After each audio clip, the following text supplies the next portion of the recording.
News में आपका इस्तकबाल है। मैं हूं आपका दोस्त मोहम्मद जावेद। हम रखिए खबरों पे नजर, आप रखिए खबरनामे पे नजर। विकाराबाद पुलिस ने नकली नोटों के रैकेट का भंडाफोड़ किया। तंदूर में 7.95 लाख रुपए के नकली नोट जब्त किए और 4 लोगों को गिरफ्तार किया, जो कथित तौर पर हैदराबाद के बचपल्ली में एक घर में नोट छापने और विभिन्न स्थानों पर नकली नोटों को प्रसारित करने में शामिल थे। ఒక వ్యక్తిని అదుపులోకి తీసుకోవడం జరిగింది. ఇతను చంద్రయ్య అని చెప్పేసి. సో ఈ చంద్రయ్య తాండూర్ గనుల్లో వర్క్ చేస్తారు.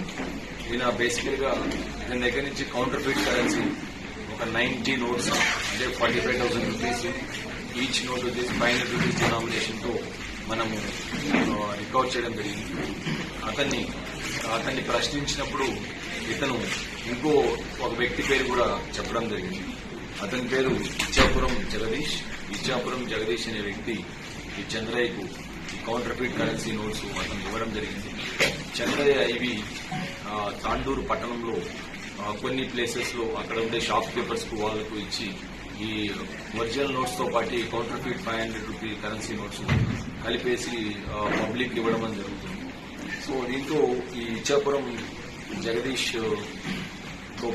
ను అదుపులోకి తీసుకున్న తర్వాత ఇతను వీర వెంకటరమణ అని చెప్పేసి అతని పేరు చెప్పండి. ఇచ్చాపురం జగదీష్ వచ్చేసి ఇతను ప్రాపర్ వచ్చేసి మనకు విజయనగరం డిస్టిక్. ఇతని ముందు బ్యాంక్ ఆఫ్ బరోడాలో ఇతను ఎంప్లాయీ. అక్కడ బ్యాంక్ ఆఫ్ బరోడాలో ఎంప్లాయీ ఉన్నప్పుడు అతను బ్యాంక్ ఫండ్స్ మిస్యూజ్ చేయడం వల్ల ఒక